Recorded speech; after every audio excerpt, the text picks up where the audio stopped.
अस्सलाम वालेकुम। Smart practicals में आज हमने फिज़िक्स का प्रैक्टिकल नंबर 12.5 परफॉर्म करना है। फिज़िक्स के प्रैक्टिकल नंबर 12.5 में हमने पैरेलक्स मेथड के ज़रिए कन्वेक्स लेंस की फोकल लेंथ मालूम करनी है। इस एक्सपेरिमेंट के लिए हमें जो ऑपरेटर्स चाहिए उनमें शामिल हैं convex lens, rubber, scale, pencil, sharpener. इसके अलावा हमें ऑप्टिकल बेंच चाहिए। ऑप्टिकल बेंच के ऊपर हमें दो अपराइट पोजीशन में नीडल्स चाहिए। ये दो अपराइट नीडल्स हैं और ये हमें लेंस का होल्डर चाहिए। स्टूडेंट्स, इस ऑप्टिकल बेंच के ऊपर जो स्केल मार्क है, इस स्केल की मदद से हम ऑब्जेक्ट और इमेज डिस्टेंस मालूम करेंगे और ये सेंटीमीटर में है।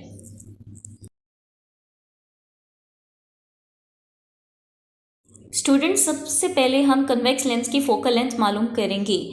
फोकल लेंथ मालूम करने के लिए हम इस सामने मौजूद विंडो का इमेज इस विंडो के ऑपोजिट तरफ यानी मुखालिफ साइड पर जो वॉल है इस पर इस विंडो का इमेज मालूम करेंगे।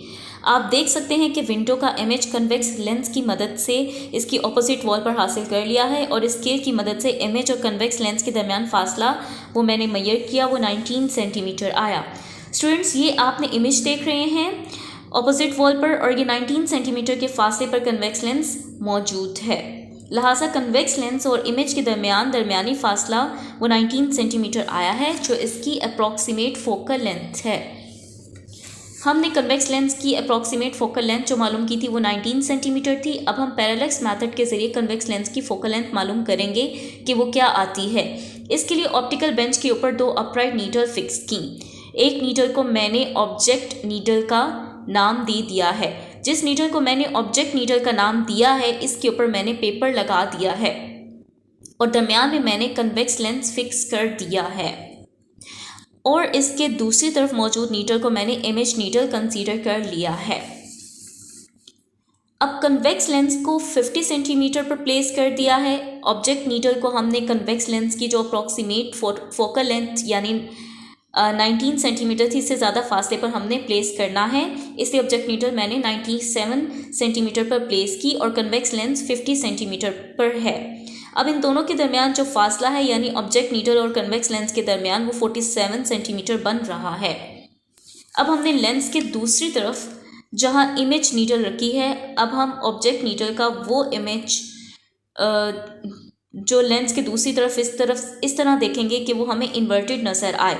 जैसा कि आप लोग देख रहे हैं कि ऑब्जेक्ट नीडल का इमेज कन्वेक्स लेंस के दूसरी तरफ जहां इमेज नीडल मौजूद है वहां इन्वर्टेड यानी उलट नज़र आ रहा है। लेकिन ये दोनों नीडल्स यानी इमेज नीडल और ऑब्जेक्ट नीडल ये बिल्कुल एक दूसरे के ऊपर नहीं है, यानी एक स्ट्रेट लाइन में मौजूद नहीं है। अब हम इमेज नीडल को मूव करेंगे और जब ये दोनों नीडल्स यानी ऑब्जेक्ट नीडल का इमेज और इमेज नीडल बिल्कुल एक दूसरे के आमने सामने यानी स्ट्रेट लाइन में हो जाएंगे तब हम डिस्टेंस मालूम करेंगे। अब आप देख सकते हैं कि ऑब्जेक्ट नीडल का इमेज और इमेज नीडल दोनों एक दूसरे के बिल्कुल आमने सामने यानी स्ट्रेट लाइन में मौजूद हैं। हमने इमेज नीडल की पोजीशन इस तरह से तब्दील करनी है कि ऑब्जेक्ट नीडल का इन्वर्टेड इमेज और इमेज नीडल दोनों एक दूसरे के ऊपर अपराइट होने चाहिए और दोनों की नीडल एक दूसरे के साथ टच होनी चाहिए। अब इस पोजीशन पर हम इमेज नीडल का डिस्टेंस मालूम करेंगे यानी कन्वेक्स लेंस से इमेज नीडल तक का फासला। स्टूडेंट्स, जब ये इमेज नीडल है लेट्स सपोज और ये ऑब्जेक्ट नीडल है, इन्वर्टेड इमेज है, जब ये एक दूसरे के बिल्कुल आमने सामने आएंगे तो इस पॉइंट पर इमेज नीडल का कन्वेक्स लेंस से जो फासला था वो 33 सेंटीमीटर है और हमने इसको क्यू का नाम दे दिया है। आप देख लें इमेज नीडल 17 सेंटीमीटर पर है और जो कन्वेक्स लेंस है वो 50 सेंटीमीटर पर है, इसलिए 17 सेंटीमीटर 50 सेंटीमीटर के दरमियान जो फासला बनता है वो 33 सेंटीमीटर है और इसको हम इमेज डिस्टेंस कहते हैं और इमेज डिस्टेंस को हम स्मॉल क्यू से रिप्रेजेंट करते हैं। इसी तरह से ऑब्जेक्ट नीडल और कन्वेक्स लेंस के दरमियान जो फासला है वो 47 सेंटीमीटर आया था और इसको हम स्मॉल पी से रिप्रेजेंट करते हैं। अब हमने क्यू और पी की मदद से फोकल लेंथ मालूम करनी है।